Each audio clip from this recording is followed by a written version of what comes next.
Have you ever thought about whether an entire book, like a whole book, could have just one chapter that's its absolute core? Well, we're going to dive into that, because it turns out, according to Dr. Cynthia Parker, the book of Deuteronomy has exactly that, and it's chapter 4.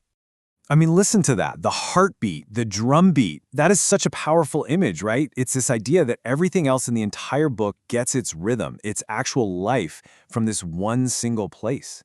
So, okay, what is it about this chapter that makes it so foundational? Let's get into it.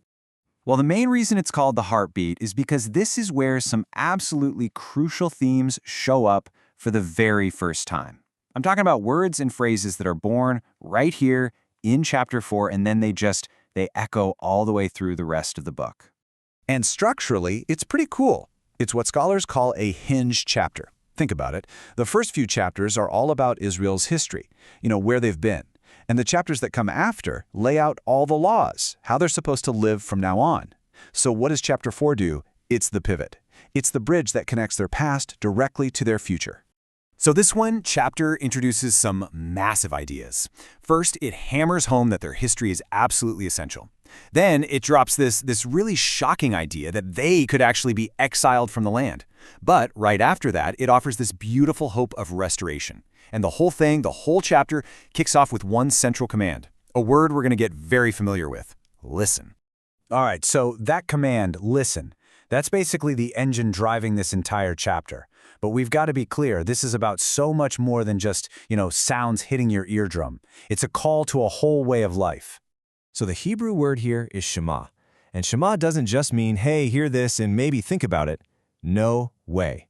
It means listen, understand what you're hearing, and then do something about it. It is a command for active, obedient listening.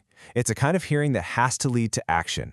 And what this does is it creates this really clear, powerful path. It's almost like a formula. First, you listen, you shema. Second, you obey the statutes and judgments. And what's the result? Step 3, you get to live and really flourish. It's laid out as a super direct cause and effect relationship. So, this choice, to listen and live, or to ignore it and face the consequences, it's presented with unbelievably high stakes. And Dr. Parker points out that the whole setup, it echoes one of the most famous stories in the entire Bible. See, the Promised Land, it's not just a plot of land. It's being framed as a second chance, a potential new Eden, a place where the people can finally flourish, live in God's presence, and experience the kind of life that was originally intended way back in the garden. And look at how clearly this lays out the two paths. It's almost a perfect mirror of Genesis, isn't it?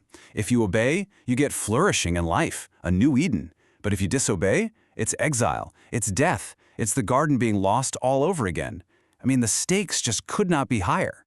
Okay, so right at the heart of this huge choice is a major, major warning about idolatry. But, and this is so cool, hidden inside this warning is this absolutely fascinating detail that shows us just how deeply wrong idolatry is considered to be. Let's go back for a sec. You remember that scene at Mount Horeb, right? The people, they see thunder, lightning, fire. It's intense. They hear the voice of God. But, and this is the key part, they saw no form. So the greatest temptation is going to be to create a physical image for a God who specifically showed up without one. And so, the text lays out this really specific list of things from the created world that they are forbidden from turning into idols. And it covers, pretty much everything. Male or female humans, any animal on the earth, any bird, anything that crawls on the ground, any fish in the water, and even the sun, moon, and stars. Okay, pause for a second and just look at that list. Does that list of created things ring any bells for you? Does it sound familiar at all? It absolutely should.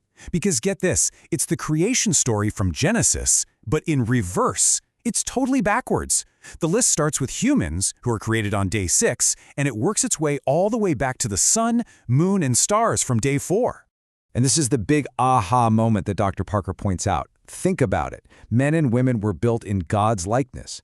So when they turn around and decide to create a likeness for God, well, it's flipping the entire created order on its head. It's turning everything completely upside down. So, if the big danger is getting the order of things all wrong, what's the solution?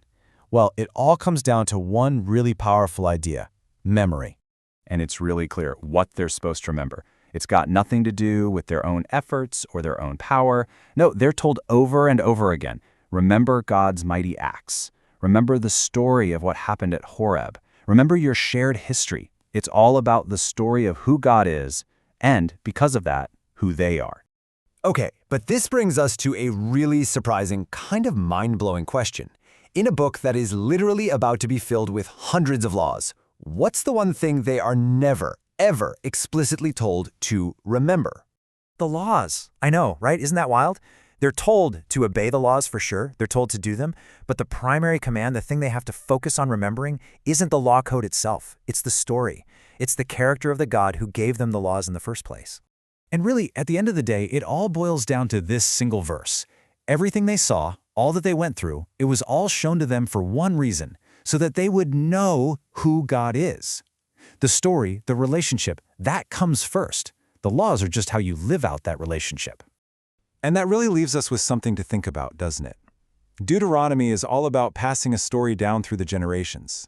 So it makes you wonder, if you had to pass down your story, your identity, to the people who come after you, what are the crucial things you would look them in the eye and say, whatever you do, do not forget this?